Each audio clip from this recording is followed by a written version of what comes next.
He always offered to help with things around the house ever since he moved in next door, so at first it was just innocent, he was just a friendly neighbor, but lately something about our interactions had started to feel different. It wasn't anything overt, just a lingering glance here and a smile. "Hello everyone." I remember the first time I noticed it was the subtle shift in his approach to me. We were on the porch, the sun was setting, and he had stopped by to help with the new planter boxes my husband and I had been trying to set up. I dismissed it at first, telling myself it was nothing because he was so much younger than me, by almost 10 years, but in the quiet moments when my husband was away, the house felt far too big and empty, and my thoughts drifted back to those small conversations my husband had while working on project after project, that seemed to say more than it should have. His compliments began to feel more personal, telling me how beautiful I looked in a way that felt like more than just a passing comment. I was happy to support him and didn't mind traveling to meetings and conferences that seemed to go on forever in the beginning, but lately it felt like I was living with a ghost. The love and affection that had once been so strong between us were now relics of a past I could hardly recall. It wasn't that I didn't love him. I just realized that love required more than words. It required presence and small gestures that said, "I see you, I want you," and my husband had stopped doing that. Just physically and emotionally absent, I found myself waiting for him to get home every night only to be let down when he said he had to stay late at work or that he had another trip to get ready for. I didn't want to admit it, but I felt invisible, and I knew deep down that was dangerous. What's worse is that the attention I wanted, the validation that I was still seen, came from someone I never expected. Ethan, the neighbor I had grown up with and who had become almost like family over the years, was more than just the helpful kid next door. He was a man, and that scared me more than I wanted to acknowledge. Then, one Thursday night, while my husband was at a conference across the nation, I was curled up on the couch with a book and a glass of wine. I wasn't really reading when I heard a knock on the door, and when I opened it, I saw Ethan leaning against the frame with his easy smile. "Hey, I thought I'd stop by since you mentioned that you needed assistance with that leaking faucet in the kitchen." I had mentioned that you needed help with that faucet. I watched him as he moved through my kitchen, grabbing a wrench and getting to work. His confidence was disarming, and now that we were alone, the air felt thick with something unsaid and an energy I hadn't wanted to, but I hadn't expected him to actually come by. "Oh, it's really not a big deal. I can call a plumber," I said, stammering, suddenly nervous, and in a way I hadn't been around him before. "It's no trouble," he said, brushing past me into the house before I could object. Acknowledge but was now impossible to ignore as he worked. We talked about everything and nothing, his job, my husband's most recent work trip, life in general, and underneath it all felt normal. When he finished, we stood in the kitchen, the silence between us stretching like a live wire. "Thank you really," I said, moving to usher him out. "You didn't have to, I wanted to." He interrupted, his voice softer than before, and then he took a step closer, and I felt the heat of Ethan, his body close to mine. I began to doubt what I would even say, but then he spoke again, and his words made my heart race. "I admire you. You know that you're amazing, strong, and beautiful." I've always felt that I froze, the weight of his confession hanging between us, my mind racing as I tried to process what was happening. This was wrong, so wrong, but a small dangerous part of me liked hearing those words, because it had been so long since someone had said anything like that to me with that kind of sincerity, but I couldn't know. I wouldn't let it go any further. "I think you should go," I said in a shaky but firm voice. His eyes searched mine for a moment longer, as if hoping I would change my mind, but I couldn't. Finally, he nodded and left me standing there, my mind spinning, my heart pounding. The following morning, I woke up to a call from my husband, who was coming home early. The thought of it made me feel guilty because I had come dangerously close to crossing a line. Made my stomach turn. I hadn't done anything wrong, not really, but the temptation had been there, simmering just below the surface, and that scared me. It wasn't over though, not by a long shot, because Ethan wasn't going to stay away, and I wasn't sure I wanted him to. After that morning call, I was on edge all day, replaying the events of the night before in my head. I couldn't get rid of the way Ethan had looked at me, how close it was to allowing something dangerous to happen, and my husband was returning home early. When he finally came through the door that afternoon, I put on the best smile I could muster, pretending that everything was fine. He was obviously tired, but happy to see me, and we settled into our routine. He caught up on work while I took care of the house, and even though I had been resenting his absence for weeks, I felt relieved to have him back for the first time in a long time. The distance between us felt greater than ever, but I told myself it didn't matter because I was thankful for the diversion and the presence of someone who kept the. Though I knew I should be grateful that things hadn't gotten worse, I felt like I was waiting for something to happen. It was like standing on the edge of a cliff knowing you should turn back, but every time I looked out the window, my eyes would unconsciously scan the driveway next door for any sign of Ethan. I had uncomfortable thoughts at bay, but even with him home, my mind kept returning to him. He hadn't tried to get in touch with me again. Not with a text, a knock on the door, or anything. I was home alone, pretending to clean, but really just wandering from room to room restlessly, and at around noon, I heard the faint sound of a knock on the front door. My stomach twisted half, knowing who it would be before I even opened it. There stood Ethan. His face soft but determined like a man who had made up his mind about something. I swallowed hard, gripping the doorknob tighter than nothing. I was looking down, wondering what it would feel like to jump. He asked in a low voice, as though he already knew the answer but needed to hear me say it. "Necessary, can I come in?" I hesitated, and every logical part of me screamed no, but my hand was already pulling the door open wider. I stepped aside to let him enter, and the door clicked shut behind him, and the sound seemed to echo in the quiet house. "Ethan." I began forcing myself to speak before he could say anything else. "Because we can't this nothing." I whispered, barely able to meet his gaze. "But it's wrong, I'm married." You think I don't know that his voice was edged with emotion now, as if he was fighting to stay calm. "I know you're married, but I also know you're unhappy. I've seen it in the way you look." His words hung in the air, and my chest tightened. I didn't want to admit it out loud because doing so would make it real, and once it was real, there would be no turning back. "This isn't about my marriage, Ethan. Even if things aren't perfect between me and my husband, it doesn't mean I can just do this. We can't." You have to understand that he stared at me for a moment, his jaw tightening, and I could tell he wasn't paying attention. He had shown that he had been paying attention in ways my husband hadn't for years, but that didn't make any of this okay. Therefore, I took a step back, needing the space between us to clear my thoughts. He closed the distance between us in a few quick steps, his hand gently cupping the side of my face, and I froze, every nerve in my body lighting up as his thumb grazed my cheek. "I can't stop thinking about you," he murmured, his voice barely above a whisper. "I don't want to stop. I don't want to stop him. I'm used to hearing no. I'm not asking you to leave him. I'm not asking for anything crazy. I want you to know how I feel." Narrowed down to the sensation of his mouth against mine, the warmth of his body so close, and the way his hands held me as though I was something precious and fragile. It was the kiss that crossed the last line, the moment I had been afraid of but had been secretly craving, my hands against his chest for a few dizzying seconds, not to push him away but to steady myself. I allowed it to happen, letting the guilt and fear melt away and allowing me to feel anything other than the. Ethan didn't move for a moment, his breathing heavy, his eyes locked on mine. I could see the conflict in him, the desire to stay and fight for whatever it was between us, but at last he backed away, shoving him away, breathless and panicked. "No, this can't happen," I stammered, backing away until I was pressed against the wall, my heart racing, my mind spinning with the weight of what had just happened. "You have to leave." Nodding, his face hurt, he said softly, "This isn't over." He then left me alone in my home's silence, my heart still thumping in my chest as I sank to the ground, my hands shaking as I repeated the kiss in my head over and over. I wanted to cry or scream, but all I felt was a hollow ache in my chest that I couldn't uncross. Then, as if the universe were making fun of me, my phone buzzed with a text from my husband. "I'll be home in an hour. I can't wait to see you." Sleep didn't come easily that night, so I lay in bed staring at the ceiling, the darkness surrounding me closing in like a suffocating blanket, and my husband was sound asleep next to me, his breathing deep and steady, completely unaware of the storm that was raging inside me.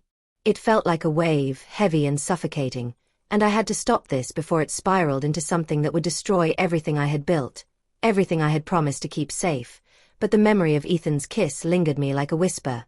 I could feel Ethan's lips on mine every time I closed my eyes, and I could hear his voice echoing in my mind. I don't want to stop thinking about you. It was like a curse because I couldn't stop thinking about him anymore, and the guilt gnawed me deeply and relentlessly, twisting in my gut like a knife. I had crossed a line, and it wasn't just that kiss. It was everything that led up to it, including the stolen glances, the lingering touches, and the way I had allowed him into my thoughts long before he had ever touched me. I wanted to reach out and touch my husband to feel the connection we once shared, but my hand hovered in midair for a moment before I pulled it back because I couldn't bear the weight of my own actions. I had been dancing on the edge of this moment for weeks, maybe even months, and now there was no pretending that it hadn't happened. I turned to look at my husband's peaceful sleeping face, unaware of the betrayal that had occurred. My marriage wasn't always this way. There was a time when we couldn't keep our hands off each other. I slipped out of bed, grabbed a robe, and headed downstairs. I needed to be anywhere, but the kitchen was dark, with the only light coming from the soft glow of the streetlights outside. I poured myself a glass of water, but my hands were shaking so much that I could hardly hold it. How had I let myself get so lost? I leaned against the counter, staring into the night, trying to piece together the answers. We used to laugh, dream about the future, and share secrets under the covers late at night. However, somewhere along the line, we had gradually drifted apart, almost imperceptibly at first, until one day I woke up and realized that we were living in different worlds. My husband's world was full of deadlines, meetings, flights, and conferences, while my world was smaller and constantly waiting for him to come home, waiting for the moments when he might notice. And then there was Ethan. I don't know exactly when the slow burn of attraction between us began. Perhaps it was the first time he fixed something around the house and stayed a bit too long after. Perhaps it was the way he looked at me, as if I were the only thing in the room that mattered. It was intoxicating, but that wasn't an excuse. I couldn't let myself hide behind those feelings because I was accountable for my decisions and I had made the wrong one. Before I even opened the door, I knew who it was. Ethan stood on the other side, his face shadowed in the dim porch light, his expression unreadable. I was lost in my thoughts when I heard the faint sound of a knock at the door. My heart skipped a beat, and for a moment I thought I was imagining it, but then it came again, louder this time, echoing through the stillness of the house. "What are you doing here?" I whispered, my voice shaking, and I looked back over my shoulder, afraid my husband would wake up and discover us like. The words came out more desperate than firm, betraying the war going on inside me. "I told you, Ethan, that you need to leave," but he didn't move. Instead, he just stood there with his eyes locked on mine, and I could see the struggle in him as well. I know I should, but I stepped outside, quietly closing the door behind me, needing to put a physical barrier between him and the life waiting inside. "I couldn't stop thinking about you," I asked Ethan, my voice barely above a whisper. "But I can't keep you away." He said, "I can't stay away from you." I flinched, but I didn't pull away. His touch was warm and familiar now, and it made my heart hurt. I looked down at our hands and saw how his fingers curled around mine. I felt sad because this wasn't supposed to happen, and I wasn't supposed to feel this way about anyone but my husband. I finally pulled my hand.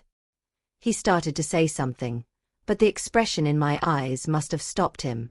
He nodded slowly and stepped back, saying in a quiet voice, "I'm sorry." Then, he turned and disappeared into the darkness, leaving me standing on the porch for a long time, the night air chilling my skin, before I finally went back inside. As I climbed the stairs, my heart was heavy with the weight of everything I was trying to ignore. I hoped that maybe, just maybe, we could find our way back to each other when he stirred slightly in bed next to me and brushed my hand against the covers for a brief moment. However, I knew deep down that the memory of Ethan's touch lingered, and no matter how hard I tried, I couldn't get rid of the feeling that something inside of me had already changed irrevocably.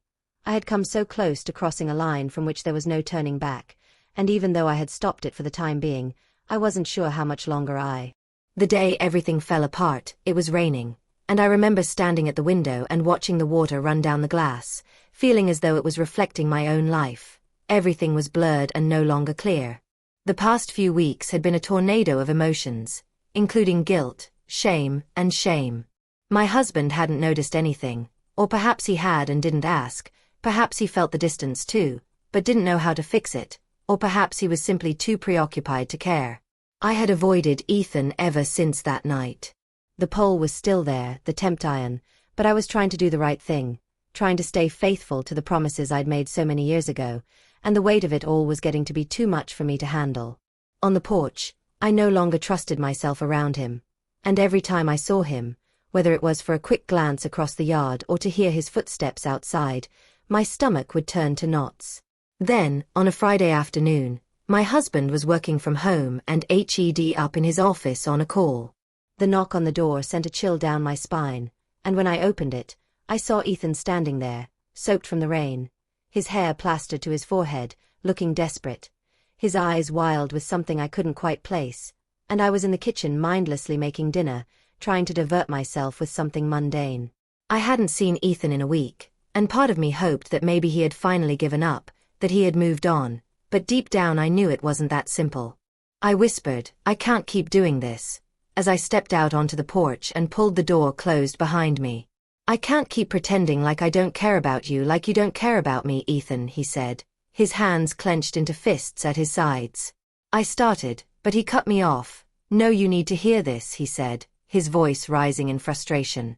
"I've tried to stay away, I've tried to respect your marriage, but I can't anymore. I'm in love with you," he said.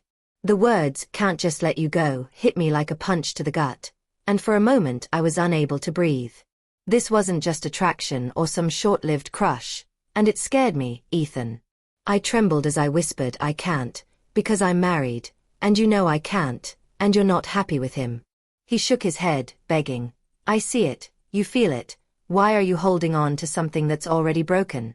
His words made me smile, and I felt happy for the first time in a long time. "I love my husband," I said, more to myself than to Ethan, as if I needed to remind myself of that fact. I made a vow that I couldn't just throw it all away because things got hard. Ethan's face twisted in pain, and he took a step closer, his voice falling to a whisper. "What about us?" For a moment, I allowed myself to imagine what we could have. A life with him, filled with passion, excitement, and freedom from the suffocating loneliness that had been my constant companion for. "I can't do this," I whispered, shaking my head as tears streamed down my cheeks. For the first time, I noticed the cracks in Ethan's confidence. He had been so sure and determined, but now he looked as lost as I felt. 4 years, it would have been so easy to say yes, to give in to the part of me that had been starving for affection, but then I thought of my husband, the life we had built together, the memories, the history, the man who had supported me through everything despite his flaws. My heart was thumping so loudly that I was certain my husband would hear it, but when I entered the kitchen, he was already there, leaning against the counter with his arms crossed and his eyes cold and hard. I'm so sorry. He didn't say anything for a long time, just stared at me with those stormy eyes, and then turned and walked away without saying anything else, disappearing into the rain. I stood there watching him go, feeling the weight of the decision I had just made settle over me like a stone. "What the hell is going on?" He said it in a low, dangerous voice that made my blood run cold. How much had he heard? How much did he know? I opened my mouth to say something, but the words wouldn't come out. I felt like a deer caught in headlights, paralyzed by the impending collision. "I've been watching you, you know," and he kept saying things that were dripping with accusations for weeks now. "I've seen how you look at him, and you think I haven't noticed?" I tried to speak, but all I could manage was a choked sob. He knew, of course, that he wasn't unaware. He was just waiting for me to come clean. I started to say something trembling, but he interrupted me. "Don't lie to me, though." He snapped his eyes, burning with a fury I had never seen before. "I saw you with him just now, and I saw everything." Panic clawed at my chest, and I backed away, my mind racing, wondering how much he had seen. Had he been watching the entire time? I felt sick, and the room was spinning around me. I tried again, but he slammed his fist down on. The air was heavy with tension, the unspoken betrayal hanging between us like a noose. I wanted to tell him that he was wrong, that I never would have gone through with it, that I had stopped before it went too far. But the truth was that I had already crossed the line. Perhaps not physically, but in every other way that mattered, I had allowed it to happen. The sound echoed through the room like a G***NSH**T don't. He yelled, "Don't stand there and try to deny it." He stared at me for a long time, his chest rising and falling with ragged breaths, and I thought he might yell again, throw something or leave, but instead he just shook his head, his face crumpling with a pain so deep it cut me to the core. "I trusted you," he said, his voice barely audible. "I thought we could fix this, that we could find our way back to each other, but now I don't understand." "I'm sorry," I whispered the words, feeling hollow in the face of what I had done. I had broken something between us that might never be repaired, and as he left the kitchen, leaving me standing there by myself, I realized that this was the true cost of my betrayal. I had been so close to going too far with Ethan, but in the end, it didn't matter, the damage was done. It's been 6 months since that rainy afternoon, and occasionally, when the house is quiet, I find myself thinking back to the moment when everything nearly stopped. I even know who you are anymore. It's amazing how one decision or impulse can completely alter your life. But we were able to put everything back together just after my husband saw me with Ethan. There was a long, agonizing silence between us. Instead of yelling or storming out, he simply stood there staring at me with a brokenness I had never seen before. It hurt more than any argument or confrontation could have ever done, and I knew that I had to make a decision that day that would affect not only Ethan but also my marriage. Rather than walking away from me as I half expected, he stayed in the house that night, but he didn't sleep next to me. Instead, he stayed in the guest room. The distance between us felt like an ocean, and I wasn't sure we could cross it.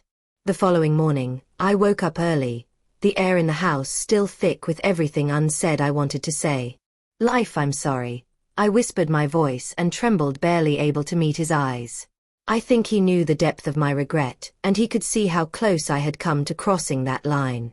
Fix it to undo the harm I had caused. But where do you even start when you've betrayed someone who trusted you? The guilt and shame weighed heavily on me, but my husband surprised me by asking me to talk instead of confronting me again, and by not excluding me entirely. We discussed everything, not just what had happened with Ethan, but also the years before that, the gradual drift between us, and how we had become strangers sharing a home.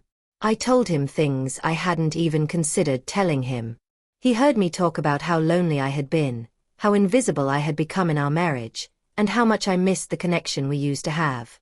For the first time in what seemed like forever, I could see that he was also hurting. He wasn't blind to the distance between us. He just didn't know how to fix it. Work had consumed him, yes, but he hadn't realized how much it had cost us until it was almost too late. We decided to try. He began reducing his travel. For Ethan, I didn't see him again after that night because I told him once and for all that it had to stop. There were days when it felt like we were walking on eggshells, afraid to revert to old patterns, but gradually the cracks between us started to heal.